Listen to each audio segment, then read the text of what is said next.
At 6:40 a.m., the wind cut through downtown Chicago like a blade. Robert sat near a bus stop, wrapped in a worn army jacket, former combat medic, 2 tours overseas, honorably discharged. But back home, things didn't hold. Nightmares, missed shifts, eviction notices. Now he carried everything he owned in a single backpack. That morning, he counted his money. $20, all he had left. Across the street, a woman stood near the bus shelter, crying into her phone.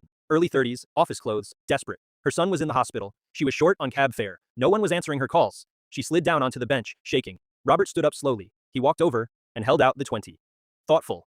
It's not much, he said, softly, but it'll get you there. She stared, surprised. You don't even know me. He shrugged. Calmly, I know what it's like to need help. She hesitated, then took it. That night, Robert skipped dinner. Again. The next morning, 2 police officers woke him under an overpass. One handed him coffee. Curious. You Robert Hayes? He froze. Instead of cuffs, they showed him a photo. The woman he helped? She was a journalist. She had shared his story. And overnight, it exploded. Millions of views, thousands of comments, donations poured in. A nonprofit arranged housing. Veterans groups offered counseling. A construction company owner offered him a job. They handed Robert an envelope. He didn't speak. He just stared.